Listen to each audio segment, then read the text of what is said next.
pour l'occasion de jeter un œil aux presses, aux journaux étrangers, et on revient donc, je le disais, sur cette libération de Mossoul. Oui, la deuxième plus grande ville d'Irak, elle était aux mains des hommes du groupe État islamique depuis 2014, depuis 3 ans. Elle est donc libérée, vous l'avez dit Nabia, après 9 mois de combats acharnés. Le journal britannique The Guardian revient ce matin sur cette prise cruciale pour le gouvernement d'Haïder el-Abadi, le premier ministre irakien qui s'est rendu sur place pour féliciter ses troupes et pour annoncer donc cette victoire. Quelques chiffres viennent rappeler l'horreur de la guerre, des milliers de morts, 1 million de personnes déplacées et une ville en ruine totale. L'Orient, le jour, s'interroge logiquement aussi sur le prix payé pour cette reconquête, le prix de la paix, peut-on lire en une du quotidien libanais.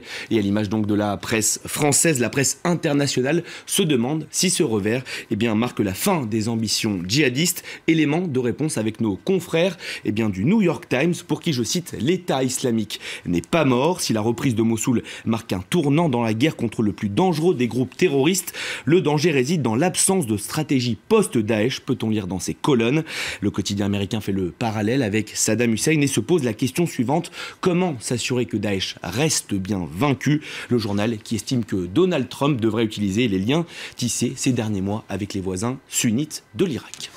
Un autre dossier, cette fois-ci, qui concerne Donald Trump, un nouvel embarras, si je puis dire, puisque le président est impliqué dans une nouvelle affaire qui concerne ses proches, et cette affaire présumée d'ingérence russe dans l'élection présidentielle. Dans l'élection présidentielle américaine, tout à fait, une affaire qui vient de la part de son fils, cette fois-ci Donald Trump Jr. Dans un premier temps, il avait déclaré avoir rencontré une avocate russe pour parler adoption d'enfants russes par des familles américaines. Rien de choquant à cela, me direz-vous, sauf que ce dimanche, il a totalement changé de version et il assure finalement que cette réunion était destinée à obtenir des informations à propos d'Hillary Clinton, la rivale, bien sûr, de Donald Trump. En somme, un moyen de déstabiliser la campagne de la rivale de son père. Une très mauvaise nouvelle pour le président américain qui, selon son fils, n'aurait pas été au courant de cette réunion, apportant information importante à préciser. Alors, il n'en fallait pas plus à Reince Priebus pour accuser les démocrates d'avoir tout simplement organisé cette réunion. Le chef du cabinet présidentiel s'exprimer sur la chaîne américaine Fox News.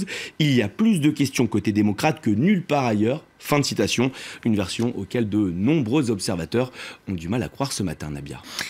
Alors, cette histoire que je découvre en même temps que vous, ses parents ont ému les Britanniques. Chris Gard et sa femme vont savoir aujourd'hui s'ils peuvent emmener leur bébé de 11 mois aux États-Unis pour un traitement expérimental. Oui, vous allez comprendre pourquoi. Il s'appelle Charlie Gard, il a 11 mois et souffre d'une maladie génétique rarissime. Son cerveau, ses muscles, son cœur, son foie, ses reins et ses capacités respiratoires sont affectés. Seuls 16 enfants dans le monde seraient atteints de cette forme spécifique de maladie. Alors le Mirror, s'intéresse ce matin à la dernière chance de ses parents de le sauver, à savoir l'emmener aux États-Unis pour se faire soigner, mais sans garantie de succès. Une décision attendue donc de la Cour suprême après celle négative de la Cour européenne des droits de l'homme. Alors c'est un cas d'acharnement thérapeutique, on en a vécu bien sûr ici en France, qui a été repris notamment par les pro-vie, les pro-life, qui n'hésitent pas à comparer le système de santé britannique, le NHS, écoutez bien, d'institutions nazies, voilà tout simplement. C'est ce que nous dit le quotidien The Guardian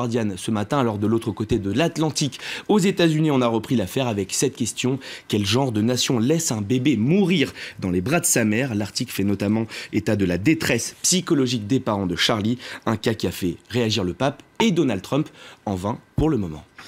Direction à présent le Japon. Les autorités sont très préoccupées par un phénomène et vous allez nous en dire plus tout de suite. Le sujet peut faire sourire, mais il est pris très au sérieux au Japon. Selon une étude récente, à 30 ans, près de la moitié des Japonais et des Japonaises n'ont jamais fait l'amour. Le journal britannique The Independent nous apprend même que certains hommes trouvent les femmes effrayante, vous avez bien entendu. Merci pour nous. Voilà, un phénomène qui a pris de l'ampleur selon cet article avec le développement de la pornographie sur Internet et des robots sexuels de plus en plus vendus au Japon. Alors, outre le pur aspect charnel et physique, se pose bien sûr la question du déclin de la population japonaise.